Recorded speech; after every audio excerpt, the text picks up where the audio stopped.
네, 인천 초등생 사망 사건.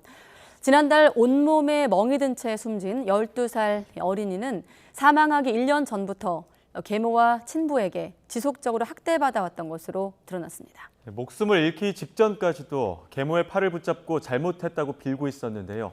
박정현 기자가 보도합니다. 편의점 한 구석 어린이 한 명이 홀로 음료수를 마십니다. 얼굴은 비쩍 말랐고 어깨는 축 처졌습니다.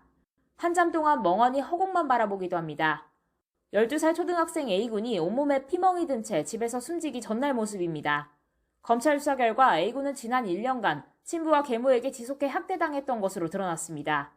특히 계모는 뱃속에 태아를 잃자 원인을 의붓아들인 A군에게서 찾기도 했습니다.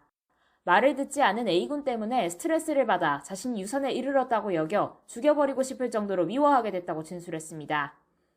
이후 학대도 점차 심해져서 한 달에 한두 번 정도였던 학대 횟수가 지난해 11월엔 7차례로 늘었습니다.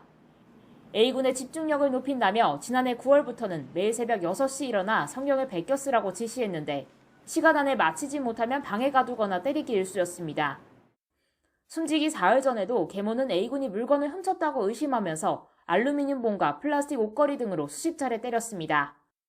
이어 A군의 눈을 가리고 커튼끈으로 손발을 의자에 묶어 16시간 동안 방치한 것으로도 모자라 CCTV로 감시까지 했습니다. 또 A군이 제대로 걷지도 못하고 쓰러질 정도로 심각한 상태였는데도 계모는 학대 사실이 발각될까 두려워 아무런 조치도 않았습니다. 급기야 잘못했다며 팔을 붙잡는 A군을 밀쳤고 뒤로 넘어진 A군은 바닥에 머리를 부딪혀 다시는 깨어나지 못했습니다. 사망 당시 A군의 몸무게는 1년 사이 10kg이 줄어든 29.5kg, 또래 평균보다 15kg이나 가벼웠습니다. 자신은 학대한 적이 없다며 모든 건 계모가 했다던 친부의 말도 사실이 아니었습니다.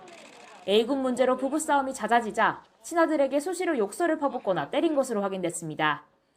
구속 상태로 재판에 넘겨진 이들 부부의 첫 공판은 다음 달 13일 열립니다. YTN 박정현입니다.